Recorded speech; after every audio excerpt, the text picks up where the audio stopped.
नमस्कार, news capital express देख रहे हैं आप। मैं हूं आपके साथ गुंजन। बुलेटिन की शुरुआत करेंगे बड़ी खबर के साथ। आज प्रदेश प्रवास पर आए प्रदेश समाजवादी पार्टी प्रदेश कार्यालय में उत्तर प्रदेश के सलमान परिझा राष्ट्रीय उपाध्यक्ष मुलायम सिंह यूथ ब्रिगेड द्वारा पत्रकारों से प्रेस वार्ता की। चलो लो भैया मनीष महोदय, वियतनाम के अंदर अभी G20 का एक कार्यक्रम हुआ था, जिसके अंदर वियतनाम के प्रेसिडेंट ने बहुत ही अच्छे से कहा था कि भारत के अंदर जो हालात हैं अल्पसंख्यकों के, मीडिया के, जो कॉन्फ्रेंसेस नहीं हो रही है, मुख्यमंत्री के ऊपर जो निशाना साधा था, उसके ऊपर आपका क्या कहना है? देखिए, जब से भारतीय जनता पार्टी देश में काबिज हुई है, और बेसिकली मैं उत्तर प्रदेश से हूँ तो उत्तर प्रदेश की भी बात करूँगा। और आज हम झीलों की नगरी भोपाल में हिंदू मुस्लिम एकता का प्रतीक ये शहर है, पूरे देश में जाना जाता है। इस शहर में हम आप सबके बीच में हैं, और सबसे पहले तो हम आप सब लोगों को धन्यवाद देंगे, पत्रकार साथियों को, कि ऐसे मौसम में आप लोग यहाँ पर आए।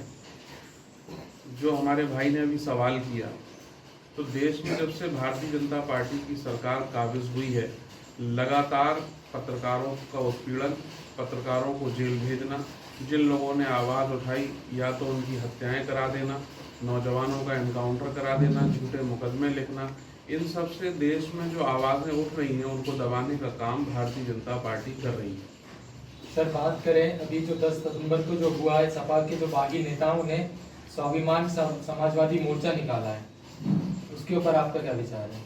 देखिए, समाजवादी पार्टी एक समुद्र है और ऐसे लोगों का आना जाना लगातार बना रहता है, इससे पार्टी को कोई फर्क नहीं पड़ता। अभी राष्ट्रीय अध्यक्ष जी ने पूरे दिल्ली में और यूपी के अंदर पत्रकारों को उन्होंने एक लिस्ट जारी करवा दी है, जिसको इंडिया गठबंधन उसको रिसीव नहीं करेगा। उसमें किस रूप में देख रहे हैं? देखिए, आप लोग बहुत समझदार लोग हैं और इस देश की जनता भी जानती है, जिस तरीके से वो पत्रकार डिबेटों में लोगों को बिठाकर हिंदू मुस्लिम भावनाओं को भड़काते थे, लगातार भारतीय जनता पार्टी के इशारे पर काम कर रहे थे, लोगों में नफरत फैला रहे थे। कोई भी छोटी से छोटी घटना होती है और उसको डिबेट में इस तरीके से दिखाया जाता है कि लोगों तक कैसे नफरत पहुंचे।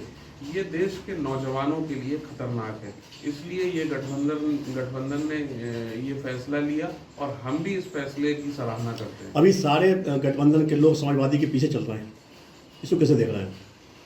देखिए, अभी तो गठबंधन की शुरुआत है और औपचारिक घोषणा नहीं हुई है। हमारी पार्टी के सुप्रीमो उत्तर प्रदेश के पूर्व मुख्यमंत्री माननीय अखिलेश यादव जी जो भी फैसला लेंगे, हम सब लोग उस फैसले के साथ होंगे। अभी हाल ही प्रेस कॉन्फ्रेंस करी थी गृह मंत्री अमित शाह जी ने, जिसमें सवालों पे उनके पसीने छूटते नजर आए थे। सवालों से बचते हुए उन सवालों को मजाक में, पत्रकारों के सवालों का मजाक बनाते हुए नजर आए। उनसे जब पूछा गया गुजरात के मामले के ऊपर, गुजरात के 4 गाँव आज भी दुनिया में सबसे ज्यादा पिछड़े हैं, उसको वो मजाकिया लहजे में लेते हुए नजर आए। इस पर आपका क्या कहना है? देखिए, हमारा सीना हौसले से चौड़ा हो जाता है जब ऐसे पत्रकारों को हम देखते हैं, और आज भी दलाल पत्रकारिता के बीच निष्पक्ष पत्रकारिता जिंदा है। हम ऐसे पत्रकारों को सलाम करते हैं और यकीनन पूरे देश में, चाहे प्रधानमंत्री जी हों, गृह मंत्री जी हों और किसी भी प्रदेश के मुख्यमंत्री हों, जहाँ जहाँ तानाशाही हो रही है, ऐसे पत्रकारों से सभी के पसीने छूटते हैं। अभी समाजवादी नेताओं के घर पे ईडी के छापे पड़ना शुरू हो गए हैं, चाहे वो यूपी हो या मध्य प्रदेश हो। तो क्या ये जो आपके राष्ट्रीय अध्यक्ष की जो एक योजना चला रहे हैं, स्कीम चला रहे हैं, क्या उसके वजह से बीजेपी घबराई कर रही है या कोई प्री प्लानिंग है? Pre planned agenda Bharatiya Janata party चला रही है। विपक्ष के नेताओं को दबाना, उनको जेल भेजना, झूठे मुकदमे लिखाना और किसी के यहाँ छापे मारकर अन्य नेताओं को डराना। लेकिन समाजवादी पार्टी संघर्षों से पैदा हुई पार्टी है। हम लोग ऐसे छापों से, जेल जाने से, मुकदमों से डरने वाले नहीं। अभी समाजवादी पार्टी का ना ये है कि पूरे देश में अब वो घूम के गठबंधन को मजबूत करेंगे, तो क्या लगता है कि समाजवादी के नेता ही प्रधानमंत्री बनेंगे? सुन नहीं पाया मैं क्या? समाजवादी पार्टी पूरे देश में घूम रही है और कहीं ना कहीं गठबंधन को मजबूत कर रही है, तो क्या प्रधानमंत्री दावेदारी भी समाजवादी पार्टी करेगी? देखिए, अभी जो भी फैसला गठबंधन के नेता लेंगे तभी हम इस पर कुछ कह सकते हैं। अभी कोई फैसला ऐसा आया नहीं है। और बाकी हमारी पार्टी के नेताओं का जहां तक सवाल है, तो हम लोग अपने संगठन को मजबूत कर रहे हैं पूरे देश में। मध्य प्रदेश में विधानसभा चुनाव नजदीक है, क्या रणनीति किस बिंदुओं पर लेके चुनाव के टिकट बांटे जाएंगे समाजवादी के? देखिए, मध्य प्रदेश में पिछले कई सालों से भारतीय जनता पार्टी काबिज है और अभी कुछ वक्त पहले आप लोगों ने देखा होगा जिस तरीके से बेईमानी से इन्होंने प्रदेश की सत्ता कब्जाई है। चलो लो भैया मनीष। महोदय, वियतनाम के अंदर अभी G20 का एक कार्यक्रम हुआ था जिसके अंदर वियतनाम के प्रेसिडेंट ने बहुत ही अच्छे से कहा था कि भारत के अंदर जो हालात हैं अल्पसंख्यकों के, मीडिया के, जो कॉन्फ्रेंसेस नहीं हो रही है, मुख्यमंत्री के ऊपर जो निशाना साधा था, उसके ऊपर आपका क्या कहना है? देखिए, जब से भारतीय जनता पार्टी देश में काबिज हुई है और बेसिकली मैं उत्तर प्रदेश से हूँ तो उत्तर प्रदेश की भी बात करूँगा। और आज हम झीलों की नगरी भोपाल में हिंदू मुस्लिम एकता का प्रतीक ये शहर है, पूरे देश में जाना जाता है। इस शहर में हम आप सबके बीच में हैं और सबसे पहले तो हम आप सब लोगों को धन्यवाद देंगे, पत्रकार साथियों को, कि ऐसे मौसम में आप लोग यहाँ पर आए। जो हमारे भाई ने अभी सवाल किया, तो देश में जब से भारतीय जनता पार्टी की सरकार काबिज हुई है, लगातार पत्रकारों का उत्पीड़न, पत्रकारों को जेल भेजना, जिन लोगों ने आवाज़ उठाई या तो उनकी हत्याएं करा देना, नौजवानों का एनकाउंटर करा देना, झूठे मुकदमे लिखना, इन सब से देश में जो आवाज़ें उठ रही हैं उनको दबाने का काम भारतीय जनता पार्टी कर रही है। सर, बात करें अभी जो 10 सितंबर को जो हुआ है, सपा के जो बागी नेताओं ने स्वाभिमान समाजवादी मोर्चा निकाला है, उसके ऊपर आपका क्या विचार है? देखिए, समाजवादी पार्टी एक समुद्र है और ऐसे लोगों का आना जाना लगातार बना रहता है, इससे पार्टी को कोई फर्क नहीं पड़ता। अभी राष्ट्रीय अध्यक्ष जी ने पूरे दिल्ली में और यूपी के अंदर पत्रकारों को उन्होंने एक लिस्ट जारी करवा दी है जिसको इंडिया गठबंधन उसको रिसीव नहीं करेगा। उसको किस रूप में देख रहे हैं? देखिए, आप लोग बहुत समझदार लोग हैं और इस देश की जनता भी जानती है। जिस तरीके से वो पत्रकार डिबेटों में लोगों को बिठालकर हिंदू मुस्लिम भावनाओं को भड़काते थे, लगातार भारतीय जनता पार्टी के इशारे पर काम कर रहे थे, लोगों में नफरत फैला रहे थे। कोई भी छोटी से छोटी घटना होती है और उसको डिबेट में इस तरीके से दिखाया जाता है कि लोगों तक कैसे नफरत पहुंचे। ये देश के नौजवानों के लिए खतरनाक है, इसलिए ये गठबंधन ने ये फैसला लिया और हम भी इस फैसले की सराहना करते हैं। अभी सारे गठबंधन के लोग समाजवादी के पीछे चल रहे हैं, इसको कैसे देख रहे हैं? देखिए, अभी तो गठबंधन की शुरुआत है और औपचारिक घोषणा नहीं हुई है। हमारी पार्टी के सुप्रीमो उत्तर प्रदेश के पूर्व मुख्यमंत्री माननीय अखिलेश यादव जी जो भी फैसला लेंगे, हम सब लोग उस फैसले के साथ होंगे। अभी हाल ही एक प्रेस कॉन्फ्रेंस करी थी गृह मंत्री अमित शाह जी ने, जिसमें सवालों पे उनके पसीने छूटते नजर आए थे। सवालों से बचते हुए उन सवालों को मजाक में, पत्रकारों के सवालों का मजाक बनाते हुए नजर आए। उनसे जब पूछा गया गुजरात के मामले के ऊपर, गुजरात के 4 गाँव आज भी दुनिया में सबसे ज्यादा पिछड़े हैं, उसको वो मजाकिया लहजे में लेते हुए नजर आए। इस पर आपका क्या कहना है? देखिए, हमारा सीना हौसले से चौड़ा हो जाता है जब ऐसे पत्रकारों को हम देखते हैं। और आज भी दलाल पत्रकारिता के बीच निष्पक्ष पत्रकारिता जिंदा है। हम ऐसे पत्रकारों को सलाम करते हैं और यकीनन पूरे देश में, चाहे प्रधानमंत्री जी हों, गृह मंत्री जी हों और किसी भी प्रदेश के मुख्यमंत्री हों, जहाँ जहाँ तानाशाही हो रही है, ऐसे पत्रकारों से सभी के पसीने छूटते हैं। अभी समाजवादी नेताओं के घर पे ईडी के छापे पड़ना शुरू हो गए हैं, चाहे वो यूपी हो या मध्य प्रदेश हो। तो क्या ये जो आपके राष्ट्रीय अध्यक्ष की जो एक योजना चला रहे हैं, स्कीम चला रहे हैं, क्या उसके वजह से बीजेपी घबराई कर रही है या कोई प्री प्लानिंग है? Pre planned agenda Bharatiya Janata party चला रही है। विपक्ष के नेताओं को दबाना, उनको जेल भेजना, झूठे मुकदमे लिखाना और किसी के यहाँ छापे मारकर अन्य नेताओं को डराना। लेकिन समाजवादी पार्टी संघर्षों से पैदा हुई पार्टी है। हम लोग ऐसे छापों से, जेल जाने से, मुकदमों से डरने वाले नहीं। अभी समाजवादी पार्टी का कहना ये है कि पूरे देश में अब वो घूम के गठबंधन को मजबूत करेंगे। तो क्या लगता है कि समाजवादी के नेता ही प्रधानमंत्री बनेंगे? सुन नहीं पाया मैं क्या। समाजवादी पार्टी पूरे देश में घूम रही है और कहने का गठबंधन को मजबूत कर रही है, तो क्या प्रधानमंत्री दावेदारी भी समाजवादी पार्टी करेगी?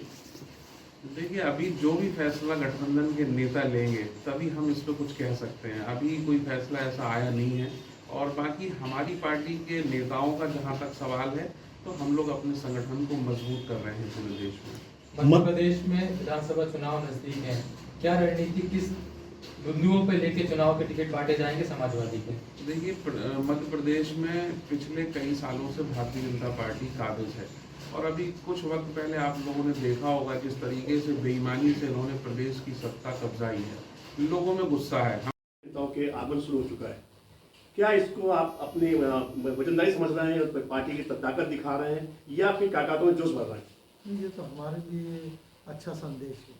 मध्य प्रदेश के जो कार्यकर्ताओं में जोश की जो कमी थी वो अब जैसे यंग लीडर्स अगर उत्तर प्रदेश से माननीय राष्ट्रीय अध्यक्ष जी भेजते हैं और मध्य प्रदेश में आते हैं तो सबसे पहले तो उनका स्वागत है, क्योंकि मध्य प्रदेश पे हमें आवश्यकता है वक्ताओं की, नेताओं की, क्योंकि मध्य प्रदेश 3.5 साल तक हमारा संगठन नहीं था, भंग पड़ा था। लेकिन जब से प्रदेश अध्यक्ष जी को जिम्मेदारी दी, धीरे धीरे संगठन वापस इस प्लेटफॉर्म पे भी आ गया है और आज मध्य प्रदेश में तीसरे विकल्प के रूप में हम लोगों को देखा जा रहा है। क्या ये मान लिया जाए कि आपकी मांग मान ली गई है? आपने कहा कि राष्ट्रीय नेताओं का आगमन जरूरी है मध्य प्रदेश में, अपनी वजन ताकत दिखानी पार्टी की, तो पार्टी ने आपकी बात मान ली। ताकतवर तो हमारा नेता है ना, ये तो राष्ट्रीय स्तर पर दिख रहा है कि हमारे नेता ताकतवर है, हमारे कार्यकर्ता उत्तर प्रदेश के ताकतवर है। उत्तर प्रदेश के जो संगठन के और लीडर्स है जैसे सलमान परिजा साहब हैं, ये सब युवा हैं, ताकतवर लोग हैं।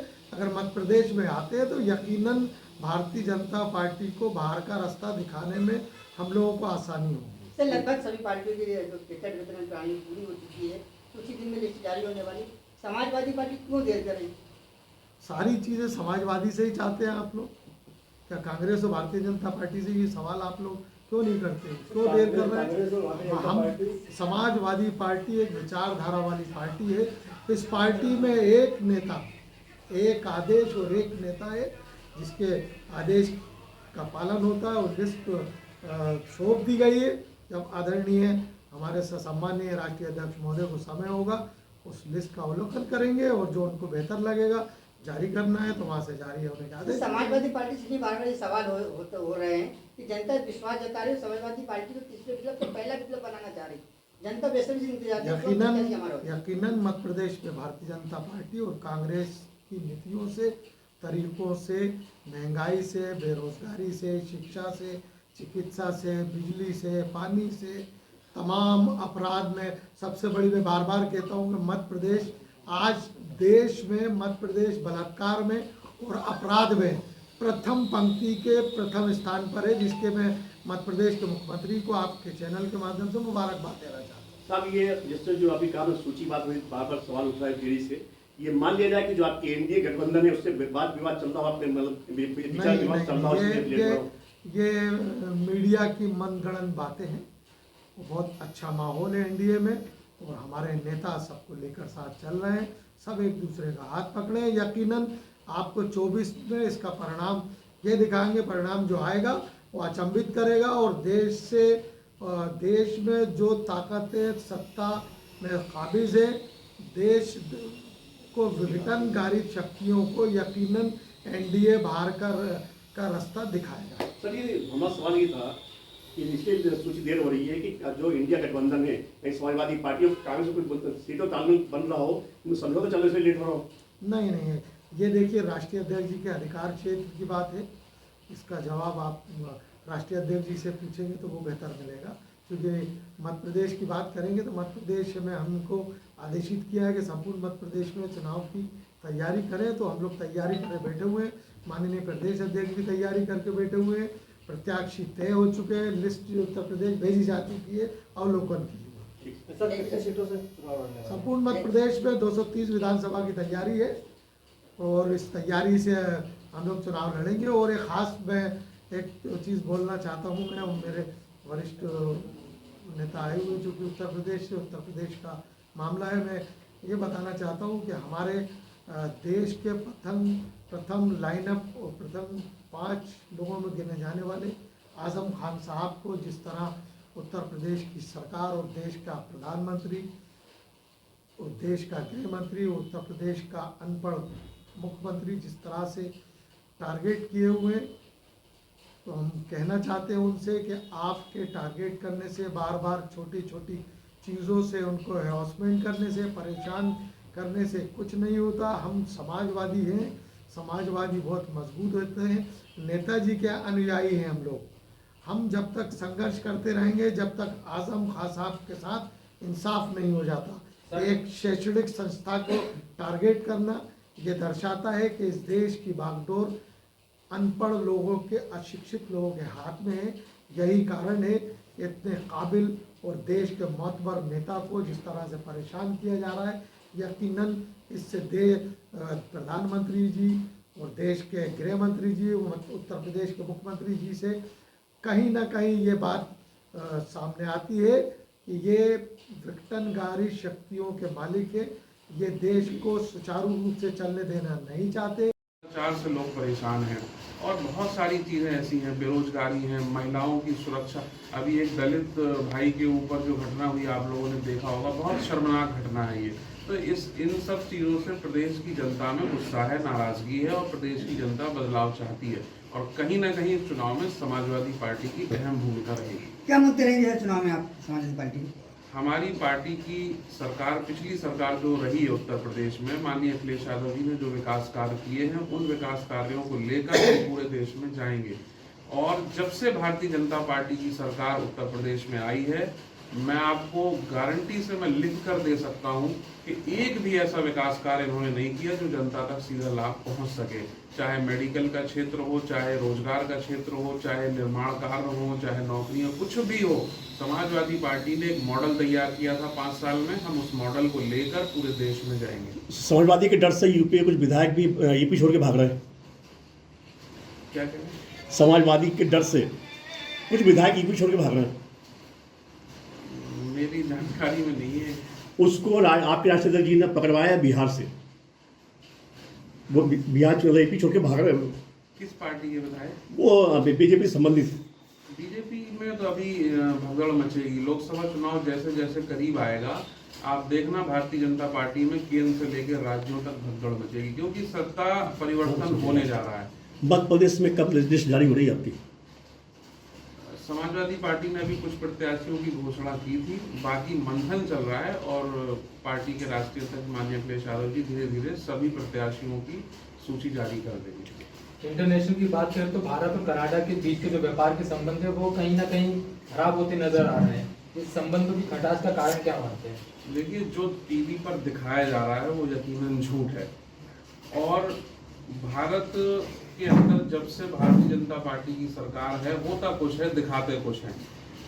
महंगाई चरम सीमा पर है, करेंसी हमारी गिर रही है। हम अफगानिस्तान की, अभी आप ऑनलाइन चेक करिए, अफगानिस्तान और बांग्लादेश की टक्कर पर हमारी करेंसी पहुंच गई है। तो संबंध तो सभी देशों से खराब होंगे धीरे धीरे, क्योंकि हमारी नीतियां, पॉलिसियां सरकार की अच्छी नहीं है। जो नाम बदलने की मुहिम चल रही है देश के अंदर, अब देश का ही नाम बदलने की बात आ रही है। देखिए, 10% नफरती लोग हैं और 90% मोहब्बती लोग इस देश में हैं। वो सब समझते हैं नाम क्यों बदला जाता है, मकान क्यों गिराए जाते हैं, एनकाउंटर क्यों किए जाते हैं, वो सब समझते हैं। और देश का युवा कहीं ना कहीं परिवर्तन चाहता है और नफरत से निकल के मोहब्बत के माहौल को फैलाना चाहता है। मध्य विधानसभा की बात, मध्य प्रदेश विधानसभा चुनाव से पहले कांग्रेस जन आक्रोश यात्रा निकालेगी। राजधानी भोपाल में कांग्रेस नेता रणदीप सुरजेवाला और पूर्व सीएम कमलनाथ ने इसकी जानकारी दी। रणदीप सुरजेवाला ने कहा कि जन आक्रोश यात्रा अलग अलग जिलों से निकलेगी और इसके लिए 7 नेताओं को जिम्मेदारी दी जाएगी। वहीं बीजेपी पर हमला करते हुए पूर्व मुख्यमंत्री कमलनाथ ने कहा कि आज युवाओं के पास डिग्रियां हैं, लेकिन उसके बाद भी रोजगार नहीं मिल रहा और कृषि क्षेत्र की चुनौती सबसे बड़ी चुनौती है। राज्य का किसान परेशान है। कमलनाथ ने कहा कि अब बीजेपी का मूल चेहरा खो गया है।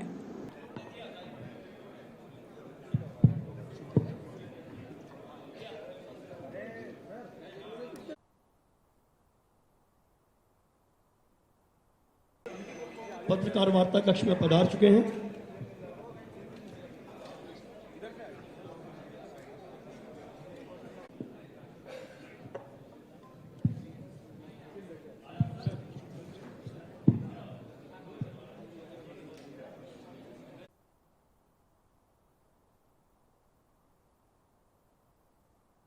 प्रदेश के अभूतपूर्व मुख्यमंत्री और भावी मुख्यमंत्री माननीय कमलनाथ जी, हमारे एआईसीसी के जनरल सेक्रेटरी और मध्य प्रदेश के प्रभारी माननीय सुरजेवाला साहब,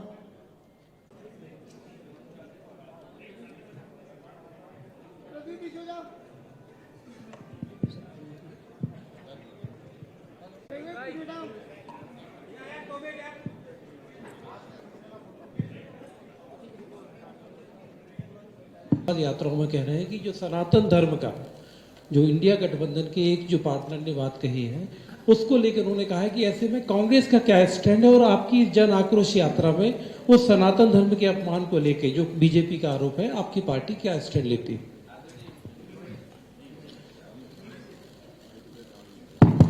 आदरणीय मित्र, सवाल के लिए साधुवाद।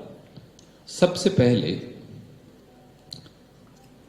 सनातन क्या है? सनातन इस देश और प्रदेश के लोग हैं, धरती है। आज उसी सनातन पर प्रदेश के लोगों पर हमला बोल रखा है, इसलिए ये जन आक्रोश यात्रा।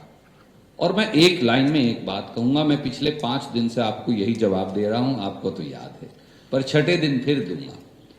सनातन परंपरा और सनातन धर्म युग युगांतर से है, था, और जब मैं और आप नहीं रहेंगे तब भी रहेगा।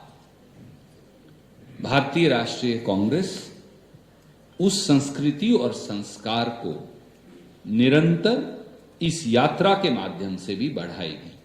जो लोग समेत प्रधानमंत्री माननीय नरेंद्र मोदी जी के इस प्रकार की भाषा का इस्तेमाल कर रहे हैं, वो मध्य प्रदेश में भ्रष्टाचार पर जवाब नहीं देना चाहते। पीएम क्यों नहीं बताते पटवारी का पेपर 15-15 लाख का क्यों बिका? क्यों नहीं बताते मोदी जी? क्यों मोदी जी नहीं बताते व्यापम घोटाले के दोषियों को कब सजा होगी? क्यों मोदी जी ये नहीं बताते कि 250 घोटाले 225 महीने में उनकी सरकार के 18.5 साल में क्यों हुए? वो क्यों इस पर चर्चा नहीं करते कि किसान उत्पीड़ित क्यों हैं, आदिवासियों पर पेशाब क्यों किया जा रहा है, उनके 3,22,000 पट्टे क्यों खारिज कर दिए गए हैं, दलितों पर अत्याचार में ये प्रदेश 1 नंबर पर क्यों है, क्यों हमारी 60,000 बेटियों के साथ बलात्कार हुआ है, क्यों भोपाल में पिछले 3 साल से हर रोज एक नारी के साथ बलात्कार होता है? अरे मुख्यमंत्री को नींद कैसे आती है इस प्रदेश के, जहां 8 अबलाओं के साथ हर रोज बलात्कार हो, जिस प्रदेश की राजधानी में हर रोज एक नारी से बलात्कार हो, जिस प्रदेश में 67,000 महिलाओं का अपहरण हो गया हो 225 महीने में, जिस प्रदेश में हर रोज 16 महिलाओं का अपहरण होता हो, वो मुख्यमंत्री सो कैसे सकता है? क्यों मोदी जी जवाब नहीं देते? मैं आपके माध्यम से उनसे सवाल पूछता हूं। रुक जाइए आप 1 सेकंड। जन आशीर्वाद यात्रा के दौरान कटनी में निकला ऐतिहासिक रोड शो। कटनी के प्रमुख मार्गों से निकला रोड शो, जगह जगह हुआ स्वागत। असम के मुख्यमंत्री हेमंत बिस्वा शर्मा, केंद्रीय मंत्री प्रहलाद पटेल, भाजपा प्रदेश अध्यक्ष और सांसद विष्णुदत्त शर्मा इस रोड शो में शामिल हुए। वह भी उड़ गया और इसके साथ ही एक घर में तो आम के पेड़ टेउनी भी घर के ऊपर टूट गिर गई है। और बता दें आपको कि इसमें 3 घर प्रभावित हो गए हैं, जबकि केशलार पंचायत के खमहरिया गांव के कच्ची दीवार की बाउंड्री गिरने से एक महिला को काफी चोट आई है, जिसमें ट्रामा सेंटर बेड़न में भर्ती कराया गया है। और केस नंबर 1 जयवीर यादव, पिता सुरदीन यादव, उम्र 41 वर्ष, निवासी किरिया ग्राम पंचायत करेल, जिसका 11 कमरे का कच्चा घर है और तेज आंधी तूफान आया और घर में छाए खपड़ उड़ गए और 1 कमरे का खपड़े बचे हैं और बाकी सभी जगह काफी नुकसान हुआ है। सभी ने शासन प्रशासन से मदद की गुहार लगाई है। आंधी पानी आया था, छानी छपरा सब उड़ गए, छत गिर गए, पानी जम ही गए, रह का स्थान हमके नहीं है, रात में इतना विपद से बिताएं। कोई प्रशासन आदि मदद हमारे ग्राम पंचायत करेल जयवीर यादव। मेरा 8 बजे समय रात में आंधी आने पर मेरा पूरा घर सब उड़ गया। उड़ने पर हम लोग बाहर निकले, देखे तो कोई भी ये नहीं जानकारी आया कि क्या आया। ऐसा आया कि पूरा घर देखते हैं तो खाली का खाली पड़ा है, छानी छपड़ा कुछ भी नहीं। मेरे बिस्तर दसाने का कोई जगह ही नहीं है कि हम कहाँ अपना बिस्तर डालें, कहाँ अपना खाना खाएं, कहाँ जो दाना पानी जो थोड़ा बहुत था मेरे घर में वो सब मेरे घर का पूरा भीग चुका है। प्रशासन और शासन जो हमारे मदद जो करें तो कर सकें।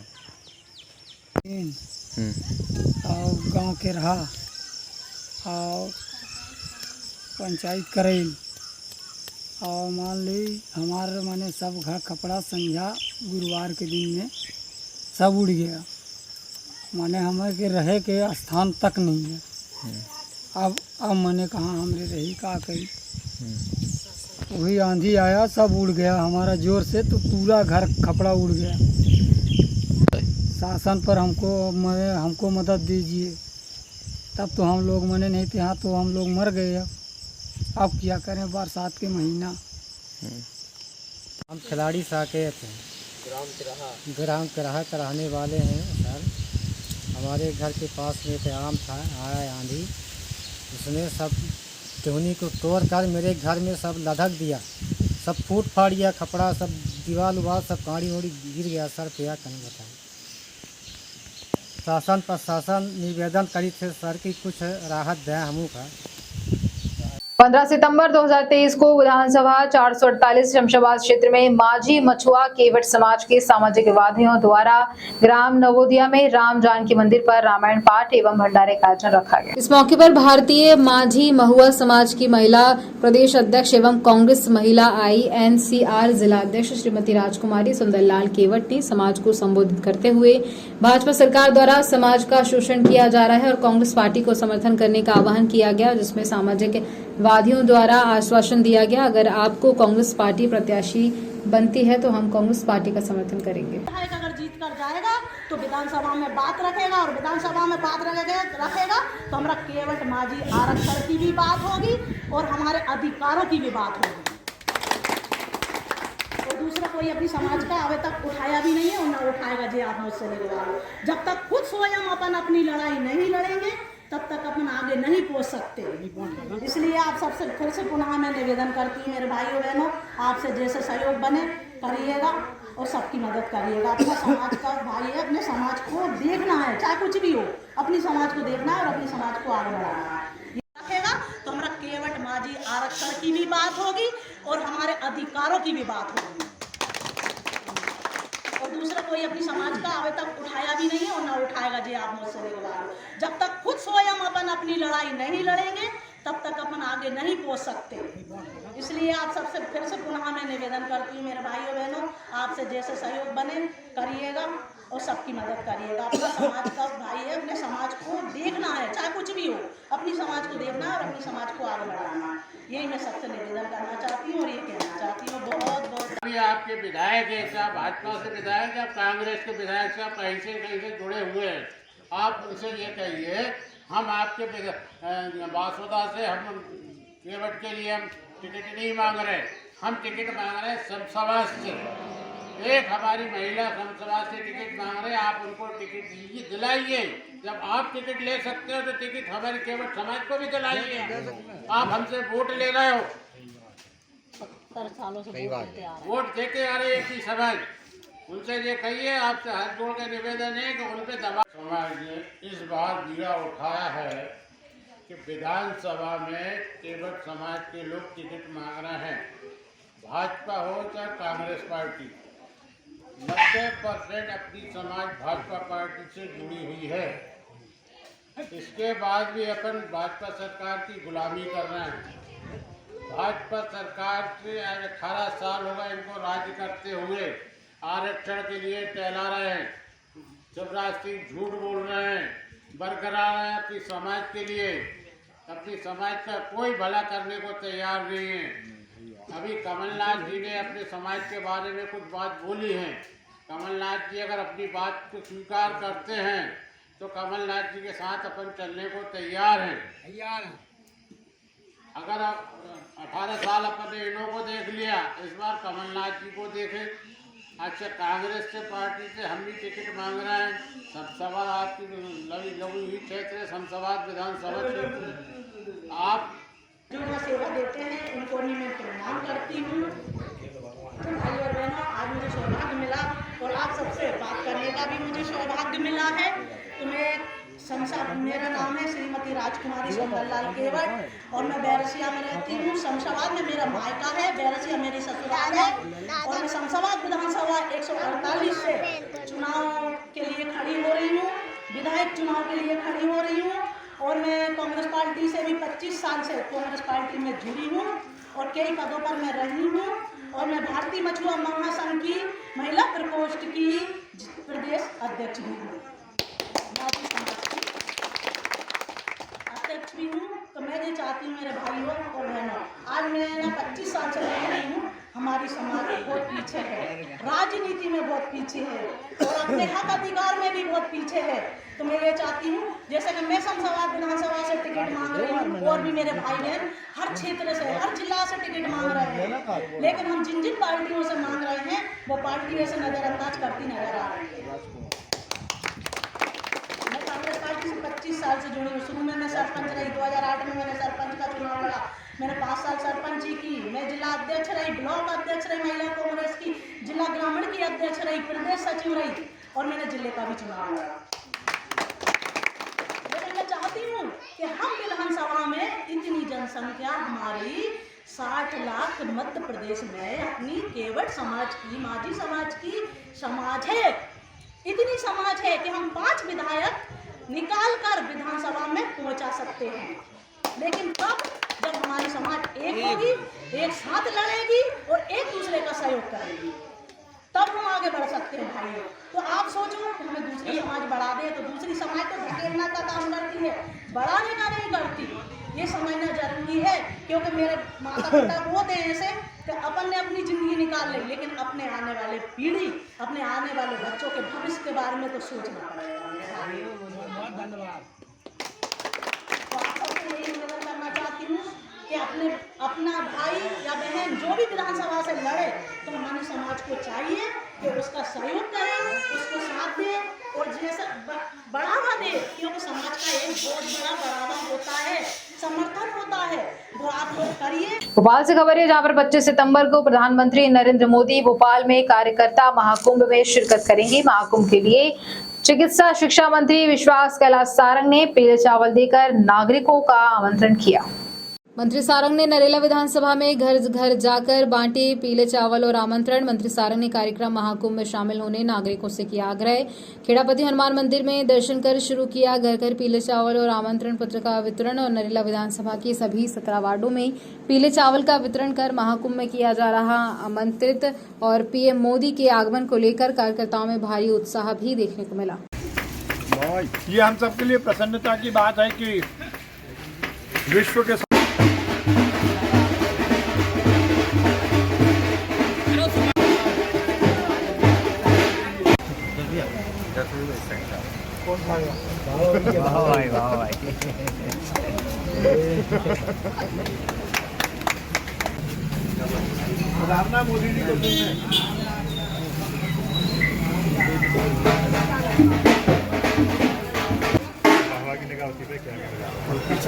मोदी जी को नहीं बोला ना, कटेगा नहीं। ये मेरा भाई का फोन आया था, मोदी जी पधार रहे हैं। काका प्रधानमंत्री जी आ रहे हैं 25 तारीख को, आना है।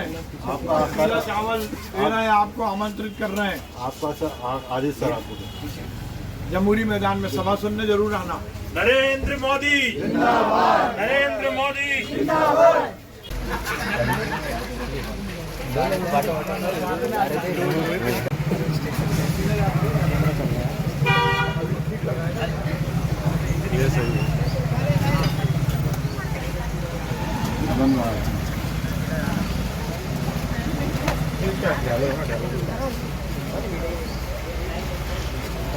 महेश सितंबर को भोपाल पधार रहे हैं। कार्यकर्ता महाकुंभ में वो उपस्थित होंगे जमहूरी मैदान में दोपहर में 12 बजे। हमने ये निश्चित किया है कि नरेला विधानसभा के प्रत्येक घर में हम निमंत्रण पत्र बांटेंगे, पीले चावल बांटेंगे कि सभी लोग आएँ और नरेंद्र मोदी जी को सुने, वो हमें मार्गदर्शन देंगे। और इसीलिए आज हमने घर घर में निमंत्रण पत्र बांटकर पीले चावल बांटने का कार्यक्रम की शुरुआत की है।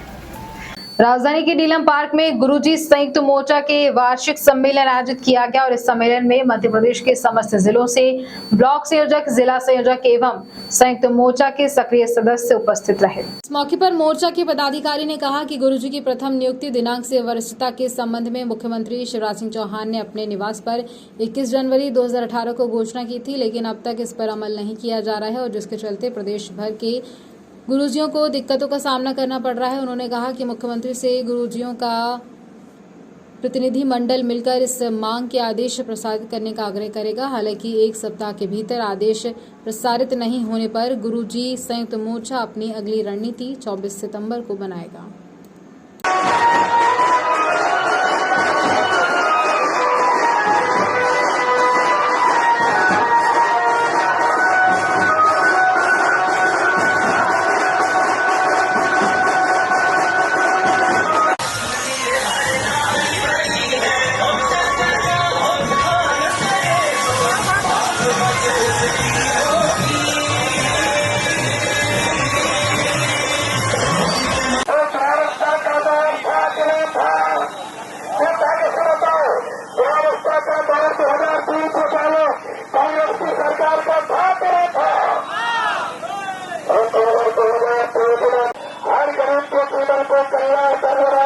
भारतीय जनता पार्टी की सरकार